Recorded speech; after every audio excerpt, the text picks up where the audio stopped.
संतोष देशमुखांच्या हत्येला 100 दिवस पूर्ण झालेले आहेत, तर देशमुख हत्येतील एक आरोपी अद्यापही फरार आहे। 9 डिसेंबर रोजी सरपंच संतोष देशमुखांची हत्या। बीड प्रकरणामधील फरार आरोपी कृष्णा आंधळेंना आतापर्यंत गुंगारा दिलाय। प्रशासनानं याबाबत स्पष्टीकरण देणं गरजेचं आहे। धनंजय देशमुखांचं वक्तव्य तर 100 दिवसात सर्वांचं योगदान खूप मोठं असंही वक्तव्य।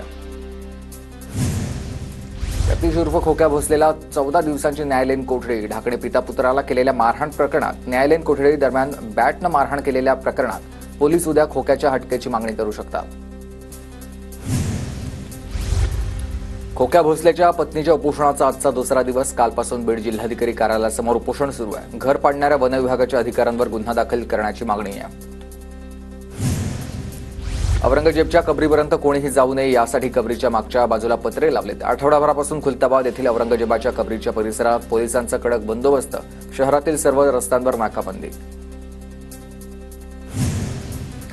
छत्रपती संभाजीनगरच्या वेरूळ लेण्यांवर देखील पर्यटकांची संख्या रोडावलेली आहे। औरंगजेबाच्या कबरीच्या वादाचा पर्यटनाला फटका बसलाय।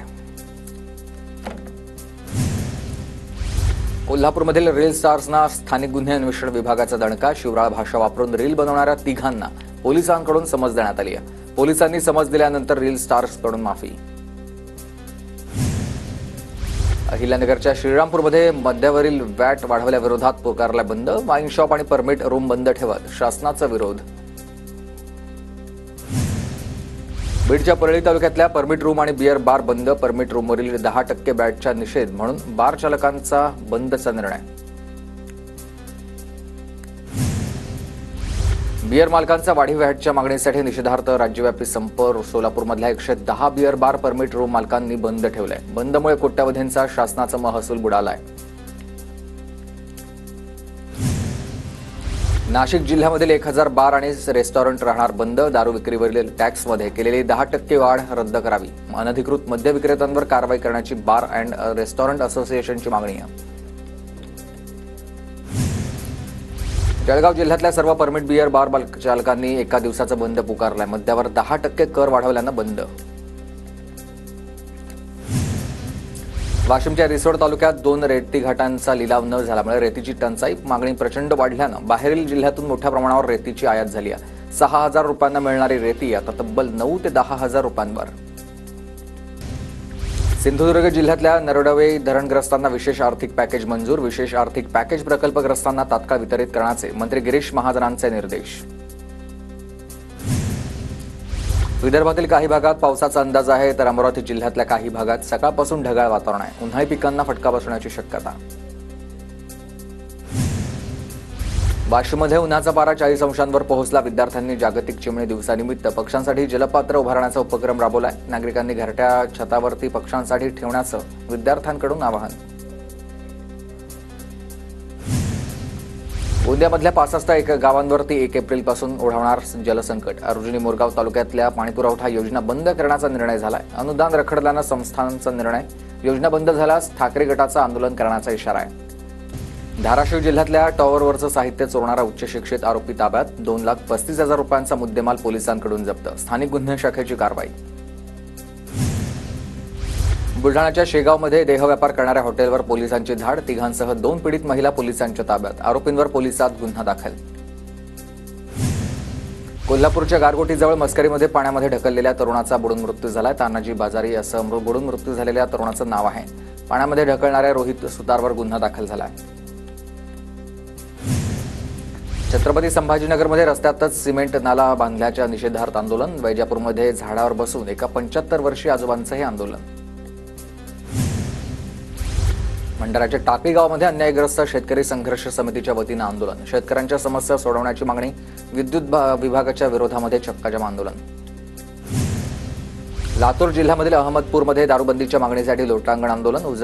उजणा या गावामध्ये सुरू असलेली अवैध दारू विक्री बंद करण्याची मागणी आहे। जळगाव पालिकेमध्ये नागरिकांसह महिलांचं ठिय्या आंदोलन। मूलभूत सुविधा मिळत नसल्यानं नागरिक आक्रमक झालेत। पालिकेविरोधामध्ये नागरिकांची घोषणाबाजी। मुंबईतील आझाद मैदानात वन्यजीव प्रेमींचं सतीश भोसलेंविरोधामध्ये आमरण उपोषण। खोक्यासह इतर आरोपींना अटक करण्याची उपोषणकर्त्यांची मागणी आहे। खोक्यावर एसआयटीची चौकशी लावण्याचीही मागणी। अमरावतीमध्ये बँक ऑफ महाराष्ट्राच्या कर्मचाऱ्यांचं धरणं आंदोलन. विविध मागण्यांसाठी बँकेतील सफाई कर्मचाऱ्यांची पदं कायमस्वरूपी करण्यासाठी मागणी आहे. जळगावमध्ये 22 मार्चला समता परिषदेचा महाएल्गार मेळावा. ओबीसी नेते आणि माजी मंत्री छगन भुजबळ यांच्या उपस्थितीत मेळावा होईल. जिल्ह्यातल्या 50,000 ओबीसी बांधव मेळाव्याला उपस्थित राहतील. सांगलीमध्ये शक्तीपीठ महामार्गाविरोधात शक्तीपीठ महामार्ग संघर्ष कृती समिती आक्रमक झाली. 23 मार्चला बाधित शेतकरी शेतामध्ये भगवे झेंडे रोवून आंदोलन करतील. कोल्हापूरच्या इचलकरंजीमध्ये चिमुकलीवर शिक्षकाकडून अत्याचार करण्यात आले. आईला जीवे मारण्याची धमकी देऊन शिक्षकानं अत्याचार केल्याची माहिती. नराधम शिक्षकावर शहापूर पोलीस ठाण्यात गुन्हा दाखल. अमरावतीच्या तिवसामध्ये एटीएम फोडणाऱ्या चोरट्यांना हरियाणामधून अटक. स्थानिक गुन्हे शाखेची कारवाई. आरोपींकडून 4,80,000चा मुद्देमाल जप्त. लातूरच्या मुरुडजवळ एका अल्पवयीन मुलीचा विनयभंग झालाय. शेजारी राहणाऱ्या शिक्षकानं विनयभंग केल्याची माहिती मिळते. पोलिसांकडून आरोपीला अटक करण्यात आली आहे. नाशिकच्या आंबेडकर वाडीमध्ये 2 भावांची शस्त्रानं वार करत हत्या करण्यात आली आहे. मुन्ना जाधव अजित पवारांच्या राष्ट्रवादीचे शहर अध्यक्ष उपाध्यक्ष असल्याची माहिती आहे आणि हत्येप्रकरणी 5 जणांना पोलिसांनी ताब्यात घेतलंय.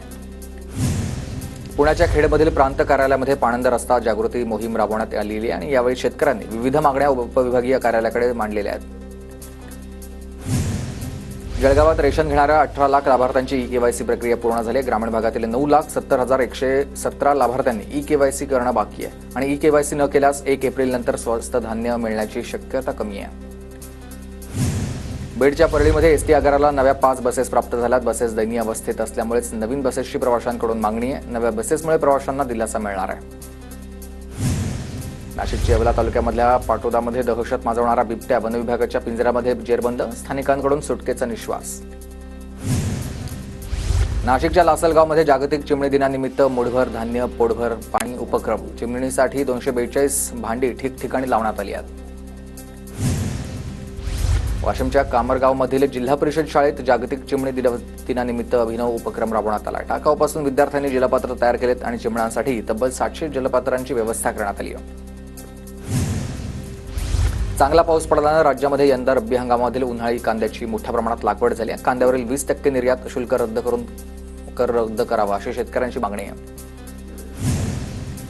धुळ्यामध्ये शेतकऱ्यांकडून टरबूजाची लागवड करण्यात आली. टरबूजाला अवघा 7 ते 8 रुपये किलोचा दर आहे आणि भाव न मिळाल्यानं शेतकरी अडचणीत आलेत. बुलढाण्याच्या पिंपळगावमधल्या सैलानी बाबांच्या यात्रेला सुरुवात. हजारो भाविकांच्या उपस्थितीमध्ये दर्ग्यावर संदल चढलाय आणि भाविकांनी मनोभावित दर्शन घेतलंय. भिवंडी शहरात रमजान ईदचा उत्साह. बाजारपेठेमध्ये रमजान ईद निमित्त शेवई खरेदीसाठी मोठी गर्दी. छत्रपती संभाजीनगरच्या पैठणमध्ये नाथ षष्ठी सोहळा साजरा झालाय. राज्यासह देशभरातून लाखो भाविक पैठणमध्ये. धाराशिवमध्ये उपजिल्हाधिकारी शोभा जाधव आणि तहसीलदार मृणाल जाधव यांचा भन्नाट डान्स. दोघांनी बंजारा समाज बांधवांसोबत साजरी केली रंगपंचमी.